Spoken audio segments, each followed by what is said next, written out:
सावित्री. सावित्रीबाई ज्योतिराव फुले. बहुतांची सारी दुःखी कष्टी जनता मला आई म्हणते, माय म्हणतात. परंतु खरं सांगू काय, तुमच्या सर्वांच्या तोंडून महासावित्री हा शब्द ऐकला की माझ्यातील मातृत्व जिंकल्यासारखं वाटतं. 8-9 वर्षापूर्वी शेठजी गेले. पहाडासारखा माणूस गेला. गोरगरिबांचा आदरवट गेला. एक गेला. त्यावेळी काय झालं होतं बरं? शेठजीने मला मरायच्या वेळी सांगितलं होतं, सावित्री तू रडायचं नाही, तू ज्योतिबांची जीवन साथी आहेस.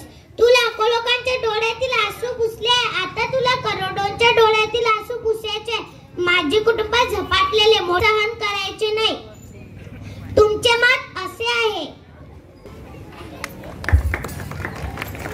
यानंतर आपल्याबरोबर समोर छत्रपती शिवाजी महाराज त्यांचं मनोगत आजच्या काळाच्या संदर्भात व्यक्त करत आहेत निधी इंगळे. बंद करा, अरे बंद करा त्या तुकाऱ्या, त्या घोषणा, तो जय घोष सगळं बंद करा. गेल्या 300 वर्षापासून निवडतेच ऐकतोय मी. होय, मीच तो पर्वक छत्रपती शिवाजी महाराज, बहुजन पती पालक, रयतेचा राजा, स्वराज्य निर्माता अशा वेगवेगळ्या उपाध्या देऊन तुम्ही माझा गौरव करता. माझा जन्म हे 1630 मध्ये. मी 1674 साली मराठा स्वराज्याची पायाधरणी केली. माझ्या स्वराज्यामध्ये जात पात, गरिबी, श्रीमंती हे असले भेदभावच नव्हते. अहो, वयाच्या अवघ्या 15व्या वर्षी मी युद्धाला सुरुवात केली आणि तोरणा किल्ला जिंकला. तुम्हाला माहिती असेलच की माझा तोफखान्याचा प्रमुख एद्राही खान होता व नळगडाची कमाल ही सिद्धी संभाजीच्या हातात होती. अहो, कल्याणच्या सुभेच्या सुनेला आपल्या आईसारखे मानले व तिची साडी चोडी करून अत्यंत अदबीने तिची रवानगी केली. तिच्या सौंदर्याविषयी बोलताना आमच्या मुखात हेच उद्गार होते, जर अशीच आमची आई असती तर आमचे जीवन किती सुंदर झाले असते. परंतु आज आम्हाला हे काय बघायला मिळतंय? तुम्ही जाती धर्माच्या नावाखाली एकमेकांचे गळे कापत आहात. रस्त्याच्या खाटी एखाद्याचा अपघात होत असेल तर तुम्ही त्याची मदत करण्याऐवजी व्हिडिओ काढत असता. हे करताना तुम्हाला लाजही नाही वाटली काय? हेच माझी शिकवण होती. स्त्रियांच्या विषयी बघण्याचे तुमचे दृष्टिकोनच बदलले आहे. काय यासाठी तुम्हाला शिवाजी महाराज पाहिजे होते? नाही, यापेक्षा मी गेलो ते बरं. यानंतर स्वरा बगाडे भारतरत्न डॉक्टर बाबासाहेब आंबेडकरांचं मनोगत व्यक्त करत आहेत. बंद करा, बंद करा त्या करंबेबी घोषणा. गेल्या 67 वर्षापासून मी तेच ऐकतोय. हा हा हा हा. शिका, संघटित व्हा, संघर्ष करा. शिक्षण हे वाघिणीचे दूध आहे. हे तुम्ही तुमच्या भाषणामध्ये फक्त ताळे मिळवण्यासाठी वापरता.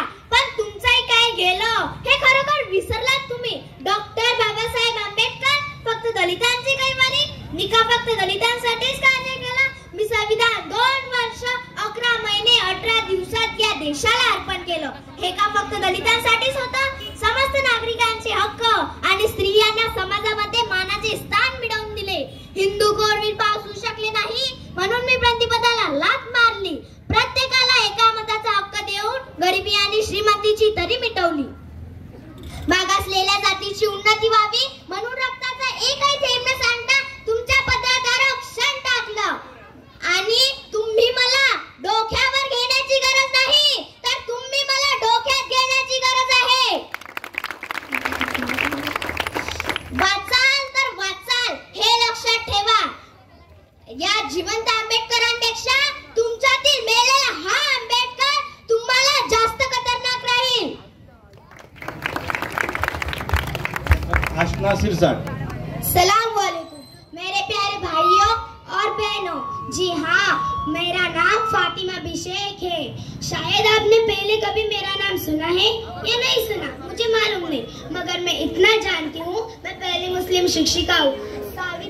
सावित्रीबाई के कंधों से कंधा मिलाकर मैंने उनका साथ दिया. मैं उर्दू, हिंदी, मराठी अच्छे तरीके से जानती हूँ. हो, मीच आहे ती पहिली मुस्लिम शिक्षिका फातिमा बिशेख.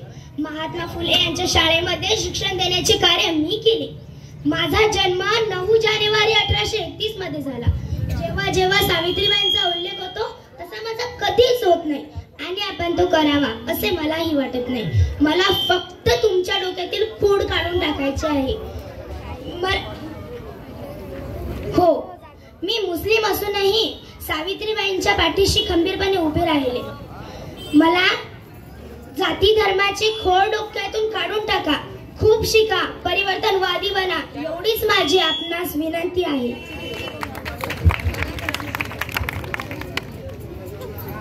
हीच आमची प्रार्थना अन हेच आमचे मागणे, ही मानसाशी मानसा समवागणे, हीच आमची प्रार्थना.